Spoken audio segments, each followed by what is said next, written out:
I can bring home the bacon, fried up in the pan, and never, never, never, never let you forget you're a man, 'cause I'm a woman, Anjali. I don't hear nobody out there.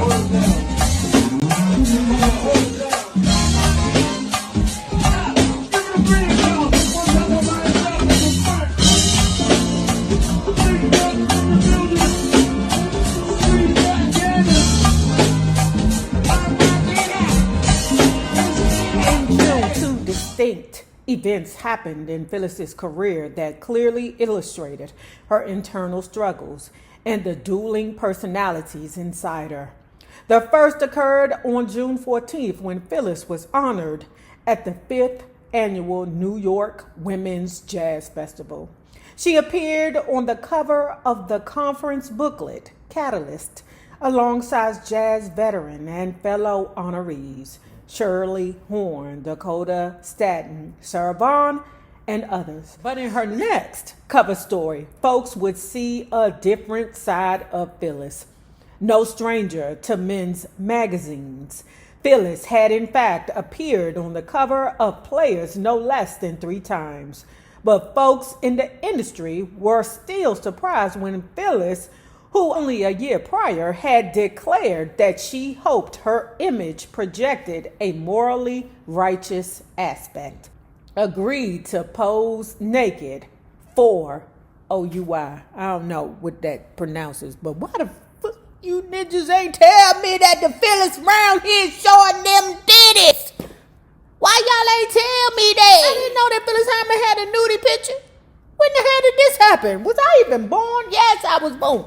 I might have been 7 or 8. You know, I ain't running to the nudie magazines to look for Phyllis Hyman's boobs. Man, this bitch done ran out, jumped out there, and did sophisticated ladies without talking to Clive. This is what I want to do. I'm going to do it.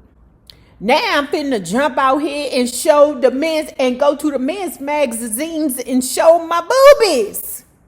What? Don't you know that urge to own you, girl? You got to go ask the owner you got to go ask the owner of the titties. Can you show your titties? Girl, this lady is lunches. Phyllis appeared in a 7-page spread in the magazine with photos by Oscar Abalafia and a question and answer style interview by Peter Wolf. The interview actually took place in a bar not far from the Lunt Fontaine called Downey's on Broadway, where over Irish coffees, Phyllis got to look at the proofs from her photo shoot. With her hair pinned up and her face heavily painted, Phyllis was in various stages of undress, baring her breast and backside. Ooh, I know that was something good. Cause man, even at the old, well, she ain't get to be too old, but y'all know them just be sitting up real good, and all the shenanigans that we have seen the Phyllis Hyman in. With Phyllis Hyman, I bet you them boobs would have still been sitting up if she was still alive at 72. When I got my reduction, I don't have them triangle boobs like how a lot of people have when they got them triangle boobs, you know, because sometimes they be having children. No, my titties point to the sky. You hear me? These some good boobies. It's because I've always had full, big breasts. Could you imagine being like a size 34J?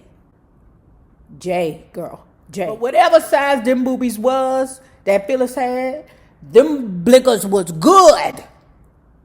Good. Phyllis frolicked for the camera in a bubble bath, admired herself in a full-length mirror, squirmed around on satin sheets, sat knock-kneed in a wicker peacock chair, and posed with a children's teddy bear strategically placed between her long legs.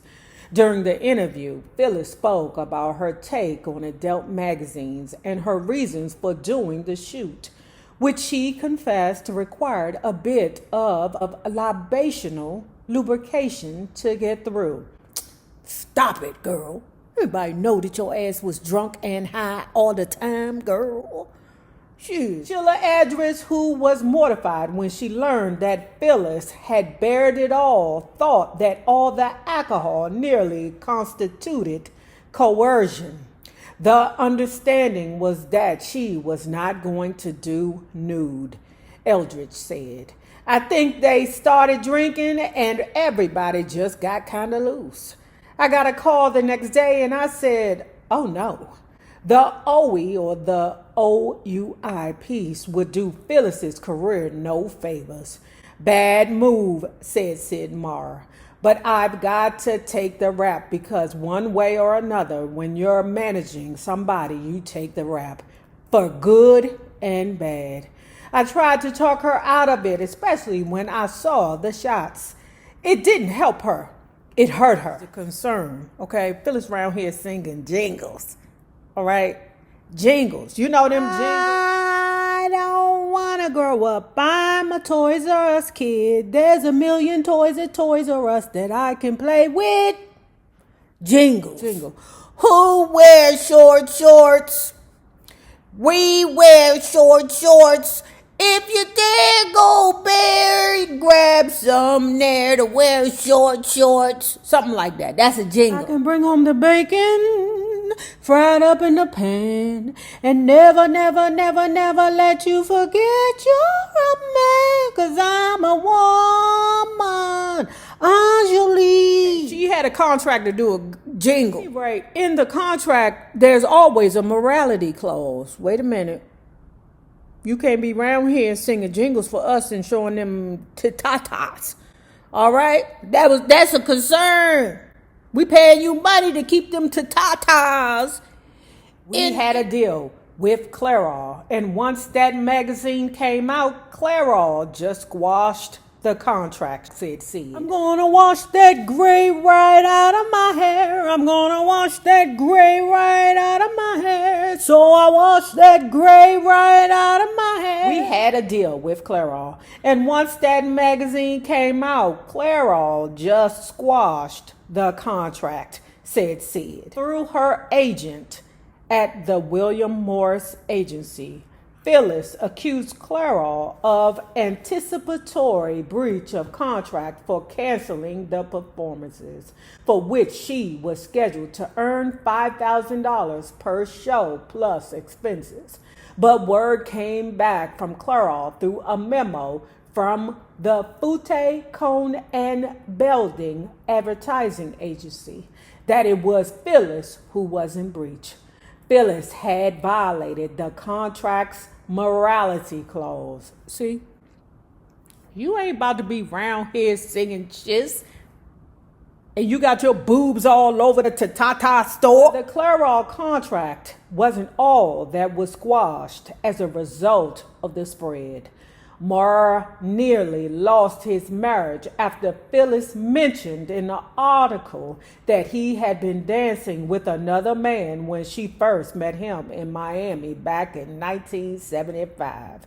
She outed him and almost cost him his marriage, said Phyllis's friend Tina Stephens. After that, Clive washed his hands of her. That's when he went looking for Whitney Houston. That was a PR disaster, agreed Milton Allen. It was certainly a bad move, and that was one of those curveballs that Phyllis would just throw at you.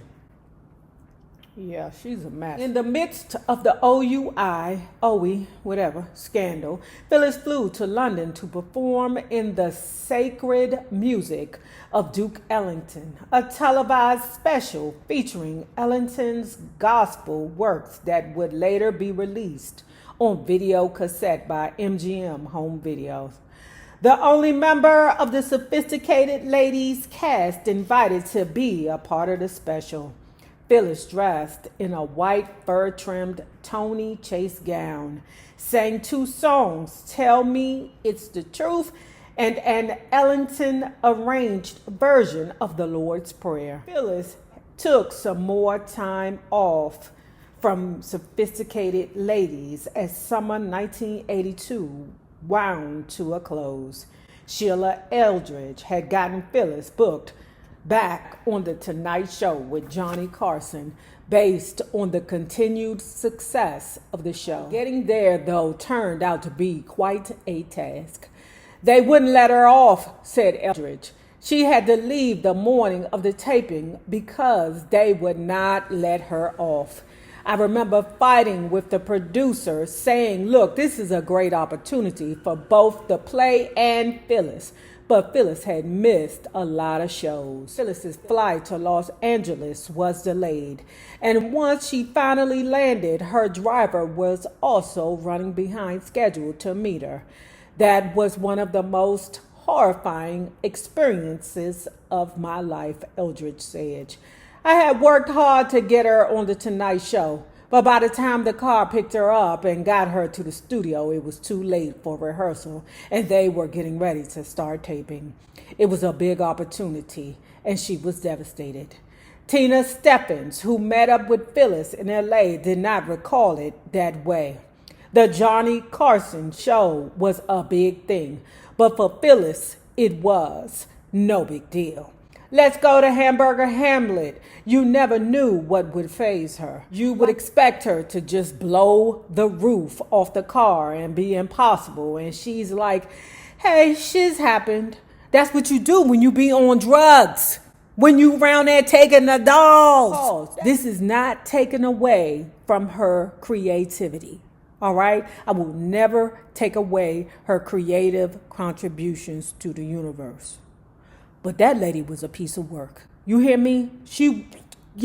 Somebody really need to smack her in the face and shake her real bad. Wake up, bitch! Can I say? We didn't make it. Then there'd be another incident when somebody would take the last piece of gum in her pack and she would rant and rave for 2 or 3 hours.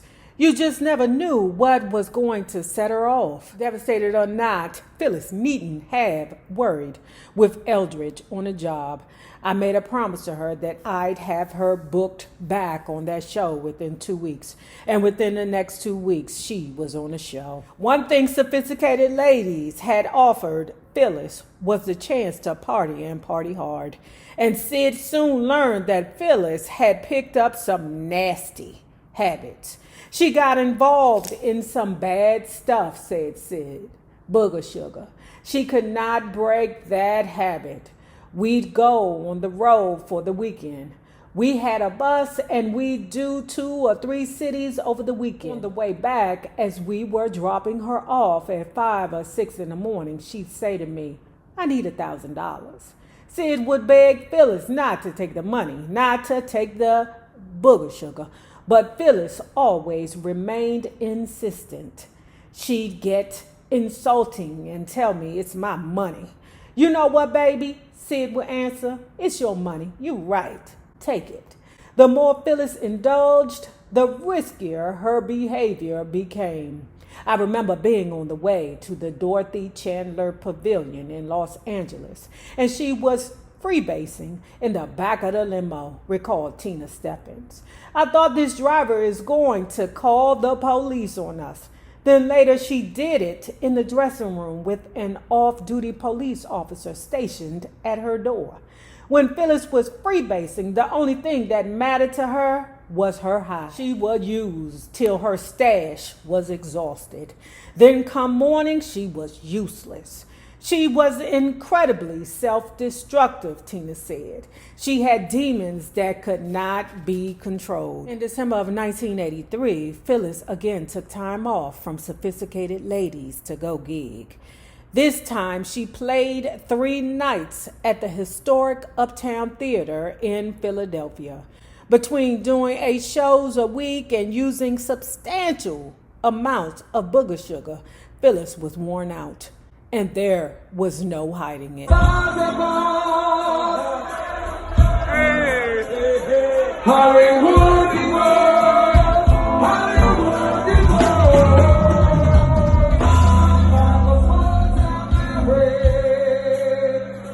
lovely white light.